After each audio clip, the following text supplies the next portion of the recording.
Two teams come into Pittsburgh looking to get right after tough losses. The Minnesota Wind Chill, the champions of the Ultimate Frisbee Association, are in town to play the Pittsburgh Thunderbirds, reeling from a loss against Madison. Which one of these teams can win the game today? And can the Thunderbirds pull off another upset in a weekend that so far has been full of upsets? Ladies and gentlemen, everybody, thank you for joining us here at Highmark Stadium in Pittsburgh for this Central Division matchup between the Thunderbirds and the Wind Chill. I'm Matt Weiss, the play-by-play voice of the Thunderbirds, and this is Dave Batts, Thunderbirds legend, all-time leading scorer. David, this is an uphill climb today. Yeah, it sure is. I mean, when you look at the roster that Minnesota has this week versus the people that the Thunderbirds have here, it's definitely going to be an uphill climb against one of the top teams in the UFA. And to take a few more shots instead of just dinking and dunking around. Well, there's one that was a 0-yardage throw that got pulled down by Pollard, who we just talked about, and now Vanda Mortel's got it, shuffles it back to Pollard, and Minnesota right away in a position to score right in the middle of the field. Justin Burnett, another pickup for these Wind Chill, sends an inside out right into the belly of his receiver, and Mickey Walsh. Yvonne, Brian Vanutka, sends one deep. He's got a receiver. Kevin Nickel could not close the distance on Cousins. And so, cutting in is Pollard. Oliart not there in time. He's got a deep target, and Burnett. Hoffenkamp stumbles a little bit, and this one carries into the end zone. And easy peasy, Minnesota goes up 3-0 on a huck from the former Philadelphia Phoenix to the former Atlanta Hustle. Pollard to Burnett.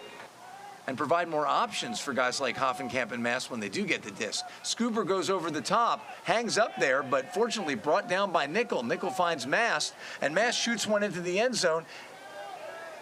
And it's caught for a goal. The Thunderbirds get off the schneid and on the scoreboard with a nice shot from Mast. It goes without saying. Of throwers to pick it up, it's Hoffenkamp, and not as much trouble this time. He sends it up to Johnson. Johnson with the green light to throw it deep. But boy, oh boy. Deep. Because otherwise they're going to sit on the unders, and it's going to be impossible to move the disc. No doubt. And at least you make Minnesota play a full field, and that's what Pollard's trying to do now as he puts up a really pretty bending outside in forehand to Mickey Walsh for the Minnesota goal. And just like last week, David, maybe even worse, the Bembanista marking him, forcing him to the river. And Brandt sends it up. This one could be anybody's disc, but it's not. It's Larson with two Thunderbirds in the area. Duncan and Hoffenkamp, neither one of them. There's John Mast, and he is able to send it out into space to Mark Witten. Witten has the green light to throw it deep to Carl Johnson. Johnson chasing it down. He's got a step or two on his defender, and he catches it in front of Blake Krappel for a goal. Looking to work with his fellow handlers, and he does. He swings it across the field, and he finds Cousins. Klain can really make the offense go, and he found a wide-open receiver. And it's a goal, so guts of Johnson. Johnson marked by Mast. Shoots it over to Vanda Mortel. He throws a floating backhand out in front of his receiver, Becker Matthey, who notches the 10th goal. Doesn't seem to deter Justin Burnett, who throws an inside out, and what up out of there and into that big open space. But instead, Atal tries to snap one off to Oliart inside out. And like several of their passes so far, it was just too hot to handle.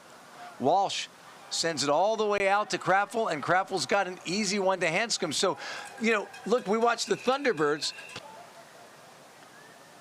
But at least you can look at that offensive point. You saw a little bit of life in the Thunderbirds there. For sure. We'll see if they can now show something on defense. Will Brandt started that off with, I saw him do it. He is a big man. And there goes Klain with a bullet that finds the clerk in the back of the end zone. And in no time at all, the Thunderbirds are down 14-2. It's not acceptable. Atal's got the disc, sends it back to Hoffenkamp. Hoffenkamp looking. Lady little forehand finds Oliart on the goal line, and he is lucky to sneak one through in front of Dylan DeClerc, laying out in front of Witten. And for a modest subscription fee, you can see every single game, including those Friday night games. And then turning, and you can see Justin Burnett waving to John Mast, who he turned inside out on a cut. But, you know, when you're got 1 foot to go, you're most likely going to go and get it. Nobody cutting. You have nobody moving downfield. Why is nobody cutting in this situation? You know, this is the reason why this offense can't do anything right now. This one pops up. Underneath it is Hoffenkamp. He doesn't wait for DeClercq to make a bid. A lot of the time, teams don't use that space. Throwing it into space right now is Klain. He was looking for Larson, but finds nobody but Reed Duncan. Now Joe Mulder sends one up the field to Wary. Wary, he's got guys moving in front of him. Vukovic reaches back to catch one. He sends one out. Mulder running it down. So's Nickel. Which one's going to get it? It's Mulder! And there's some action for you. The Thunderbirds off to the races and a couple of quick goals as they approach that double-digit mark with 4 minutes against John Mast, who usually finds a way to get open. This one sent by Witten to the shoe tops of Newell. That never arrives, though, because Matthew lays out in front of him. Pulls the trigger on one across the field, reeled in by Walsh, and Walsh jacks one deep. Burnett's there, Mast is there, Witten's there. Burnett comes down with it, as he's done so many times in this league for Atlanta, and then he throws one over the top, and the Thunderbirds fall behind 24-8. That one found its way to Cameron Lacey. Single digits would be hard to live down. Here comes Pollard, sends one up to Burnett. Burnett marked by Duncan. Number of options, chooses one from behind him, and then surgically thrown past a diving Logan call is Hoffenkamp with the disc. Vukovic, Benvenista, Duncan downfield, and running deep is Vukovic. Running with him, getting the block was DeClercq, but he macked it perfectly to the goal line for Vukovic. Vukovic has it, Benvenista flows into the end zone. Vukovic looks to him. He's got a number of options. Hoffenkamp catches it with his trailing hand, leaps into the end zone in the air, and you can see DeClercq is deeply disappointed.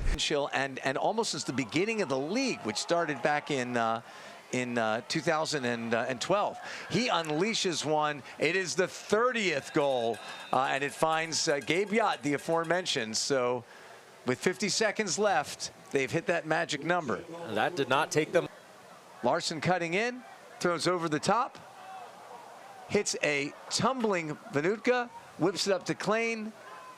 Klain throws one right up the middle. I think they barely got off the line. Tristan Van lost against Chicago off, and they've certainly done that. There goes the Thunderbirds team downfield. Hoffenkamp throws it up. It will carry. Vukovic underneath it. Johnson is there, but unfortunately, so is Pollard, who grabs the disc, holds it aloft, and with that throw, this game comes to a merciful and definitive conclusion. The Minnesota Wind Chill came in here bringing their 2024 championship with them, and they showed why they're the champs, and the Thunderbirds show why they have a lot of work to do. 31-14 is the final score, favor of the Wind Chill. There's no question watching this team, this Thunderbirds team, when they're doing well,